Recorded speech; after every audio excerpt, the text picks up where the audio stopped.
Merci de nous rejoindre sur France 24 pour cette édition spéciale du Journal de l'Afrique. Nous sommes à Dakar, au Sénégal, au pied du monument de la Renaissance, un des symboles de cette capitale sénégalaise. Une édition spéciale pour revenir sur le scrutin présidentiel qui s'est tenu hier dimanche et pour commenter ce lundi qui a été une journée sous le signe du rappel à l'ordre après la confusion, le ping-pong de déclarations hier soir à l'issue du scrutin. Nous allons discuter de tous ces développements avec mes invités ce soir. Monsieur Mamadou Fall Kane, bonsoir. Bonsoir. Vous êtes le porte-parole de Macky Sall. À mes côtés également Abdourahmane Diouf, bonsoir. Bonsoir. Vous êtes le porte-parole d'Idrissa Seck. Et puis en fin d'édition, je serai rejoint par Boubacar Camara, qui est le superviseur des élections pour Ousmane Sonko. Alors je le disais, un rappel à l'ordre ce lundi, puisqu'hier, vous l'avez suivi sur France 24, à l'issue de la clôture des votes. Les premières déclarations se sont faites dans chacun des camps, mais on parle toujours ici de tendance. Aucun résultat officiel n'a été donné au Sénégal puisque ce sera d'ici à vendredi par la Commission nationale du recensement des votes. Et justement, le président de cette commission a fait un rappel. Alors, je vous propose de l'écouter. Personne n'a le droit de proclamer des résultats provisoires, sauf la Commission nationale et définitivement le Conseil constitutionnel. Vous condamnez? Ils sont dans le rôle, c'est des politiques. Moi, je suis un juge chargé de compiler les résultats et de proclamer des résultats. Tout le monde est dans ce rôle. Je ne condamne pas. La Sénat a déjà condamné. C'est ça le rôle de la Sénat. Personne n'a le droit de proclamer des résultats provisoires. Aujourd'hui, Mamadou Fall Kane, est-ce qu'on regrette les déclarations hier faites par le Premier ministre sur une victoire dès le premier tour du candidat sortant Macky Sall ? Je vous remercie. Je tiens à dire qu'il n'y a pas eu de proclamation hier. Le Premier ministre a communiqué sur des tendances lourdes qui ont été l'agrégation de collecte de résultats qui se font au fil de l'eau. C'est quelque chose qui existe dans toutes les grandes démocraties au monde. Aux États-Unis, vous avez une chaîne qui s'appelle CNN qui projette les tendances le soir même de l'élection. Donc chaque coalition, chaque candidat a un dispositif de suivi. Mais il n'a pas été annoncé que c'était des tendances. Il n'y a pas eu d'annonce. Le Premier ministre a communiqué, il a dit nous pouvons espérer une victoire au premier tour au minimum à 57%. Donc on ne se sent pas du tout concerné par ce rappel à l'ordre, d'autant plus que nous avons appelé au calme, à la sérénité et nous avons confiance aux structures habilitées à communiquer sur ces résultats-là. Alors Abdourahmane Diouf, vous êtes le porte-parole d'Idrissa Seck, puisqu'en fait, dans ces résultats non officiels, dans ces premières tendances, il y a quand même un trio de tête qui se dégage. Macky Sall, le candidat sortant, Idrissa Seck, votre candidat, et Ousmane Sonko, vous aussi. Est-ce que vous regrettez la déclaration conjointe qui a été faite entre votre candidat et Ousmane Sonko? Il faut préciser que nous n'avons pas fait des déclarations sur des chiffres précis. Nous avons déclaré avoir des tendances lourdes que tout le monde avait sur le fait qu'une victoire du président de la République au premier tour était quasi impossible. Et là, les chiffres le montraient, les tendances lourdes le montraient. Par contre, il faut regretter la déclaration du Premier ministre. Il ne l'a pas fait, comme l'a dit mon ami Kane, comme le directeur de campagne du président de la République. Il l'a fait en tant que Premier ministre. J'étais moi-même sur le plateau de la RTS, la télé nationale, la télé publique. Ils ont fait un breaking news, ils ont interrompu l'émission et à la chaîne nationale, regardée par tous les Sénégalais, il a déclaré qu'il était vainqueur à au moins 57%. Nous pensons que c'est scandaleux, c'est manquer de respect aux Sénégalais, c'est une régression démocratique. Tout le monde sait que le débat est cristallisé autour de l'existence d'un deuxième tour. Le Premier ministre qui porte ces habits-là et qui fait ces déclarations-là essaie de couper. Vous avez déclaré qu'il y aurait un second tour. Vous avez fait aussi... C'est une tendance lourde. On peut savoir, sur la base des procès-verbaux existants, si le président de la République a franchi la barre des 50%. Mais on n'est pas allé jusqu'à dire que nous serons vainqueurs, nous serons deuxième ou nous serons troisième. Je suis le porte-parole d'un candidat. Nous aurions pu dire que notre candidat est premier ou deuxième. Nous ne l'avons pas fait. Au jour d'aujourd'hui, nous avons ce tandem avec Ousmane Sonko. Nous n'avons jamais dit que nous sommes devant Sonko ou si Sonko est devant nous. Parce que nous voulons rester républicains. Par contre, le camp du président de la République utilise tous les moyens de l'État pour s'autoproclamer vainqueur.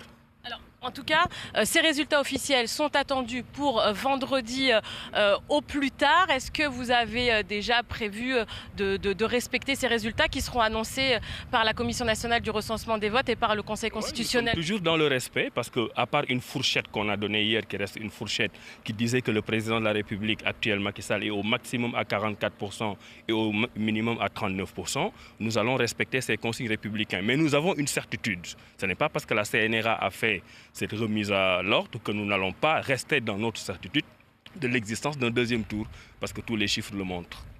Mamadou Falcane, est-ce que vous allez respecter les résultats qui seront annoncés par la Commission vendredi?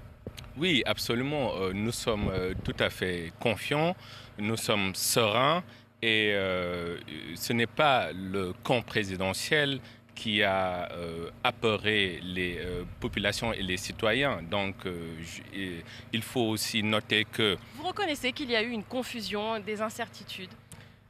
Ces incertitudes ne viennent pas du camp présidentiel. Le camp présidentiel s'est prononcé sur la base de projections de tendances lourdes. Et plus on avance, plus les dépouillements se poursuivent et plus les dépouillements confirment cette tendance lourde-là. Est-ce que vous prévoyez des recours si ces tendances, comme vous dites, ne confirment pas, si les résultats officiels ne confirment pas vos tendances? Vous savez, c'est sur la base de faits. C'est mathématique, c'est scientifique. C'est sur la base de faits et les faits montrent que chaque candidat peut avoir son dispositif de suivi et de recensement des dépouillements et des votes. Donc, nous sommes tournés vers l'avenir, nous sommes confiants pour le futur, nous sommes extrêmement sereins et ces pratiques, ces techniques de l'ancien monde, je pense, apportent plus de confusion.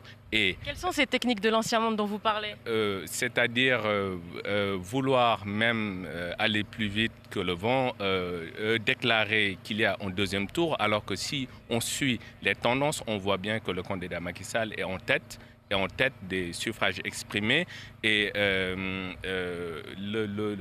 tous les dépouillements montrent également qu'il passe la barre des 57%. Abdourahmane Diouf, est-ce que vous, dans votre camp, vous pensez à votre... Quelques précisions très importantes parce qu'ils essaient de jouer sur la confusion en disant ça.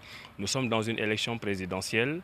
Ce n'est pas une élection législative avec un scrutin majoritaire uninominal à un tour.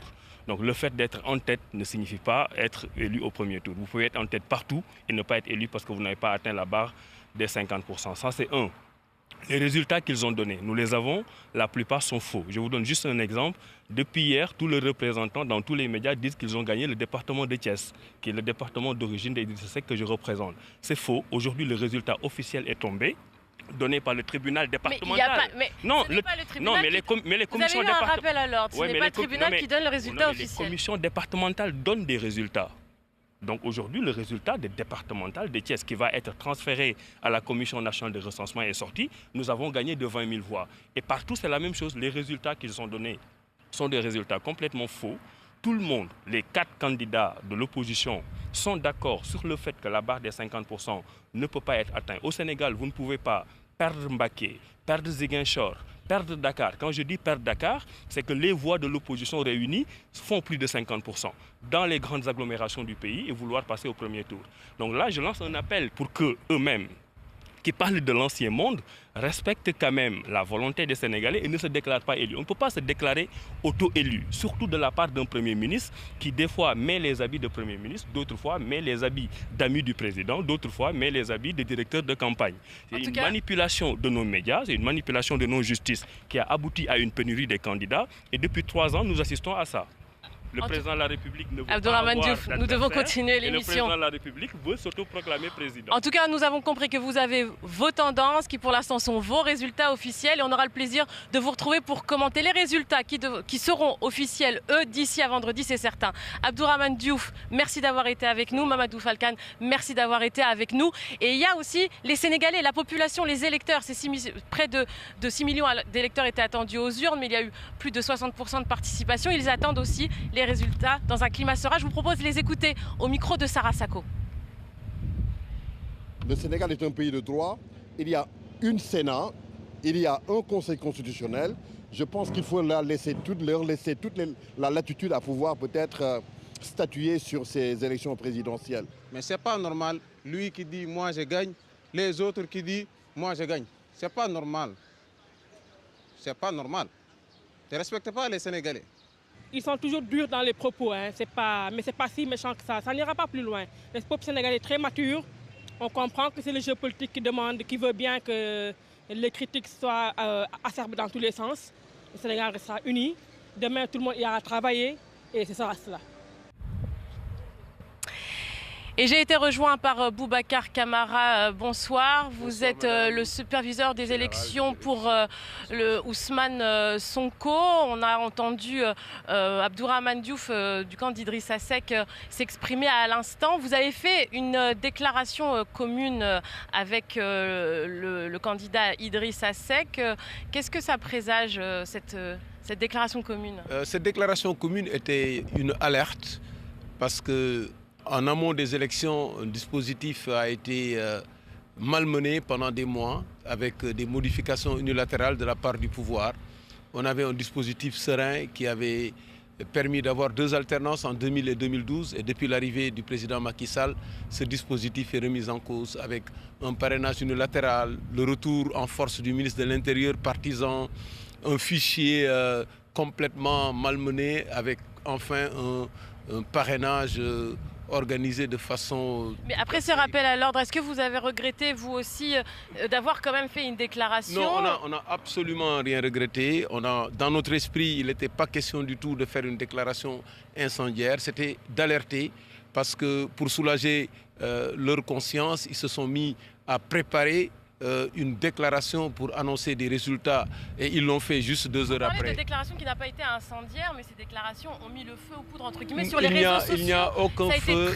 Il n'y a aucun feu. C'était à commenter parce qu'on ne peut pas comprendre qu'un Premier ministre puisse, à quelques heures de la fermeture des bureaux de vote, dire que son candidat a gagné à 57%. Monsieur Abdourahmane Diouf s'est déjà exprimé sur ce point. Voilà. Je voulais voir aussi savoir quel est votre sentiment, puisque le Ousmane Sonko, même s'il n'y a toujours pas de résultat officiel, est quand même dans le trio de tête. Ce serait la surprise de cette élection pour un homme qui était encore méconnu il y a quelques années. Quel est le commentaire de votre candidat et de votre camp? Notre candidat part du fait que seul le travail paye. Il a un programme, une vision très claire qu'il a développé dans un livre, un programme Jotna, et il l'a déroulé et absolument de façon remarquable. Et son travail a consisté à conscientiser les populations en leur disant qu'il y a des nuages noirs sur la gouvernance au Sénégal, l'administration, la justice, un nuage noir sur la gestion de nos ressources, pas d'industrialisation, une pauvreté galopante, l'éducation qui est à terre, la santé, voilà. Et cette croissance qu'on nous vend tout le temps n'a pas raboté la pauvreté et il faut une rupture. Et c'est cette rupture-là qui a permis d'avoir les résultats que nous avons et nous attendons patiemment. C'est une première victoire du peuple qui a été dissuadé pour ne pas participer aux élections. Il a attendu calmement et il a participé et on attend. Que tout le monde attende et tout le monde sera en paix. Merci Boubacar Camara d'avoir été avec nous, superviseur des élections pour Ousmane Sonko. Je remercie encore Abderrahmane Diouf, porte-parole d'Idrissa Seck, et Mamadou Falcane, porte-parole du candidat sortant Macky Sall, d'avoir été avec nous pour ce journal de l'Afrique. Merci à vous de nous avoir suivis et merci à toute l'équipe présente ici à Dakar pour avoir permis ce journal de l'Afrique très spécial en direct de la capitale sénégalaise. Merci au chef de production Pascal Allier, Nadia Massi, Abdallah Malkaoui, Célia Caracena qui était à Paris pour gérer toute cette émission. Merci à vous de nous avoir suivis. Restez sur France 24, l'info continue.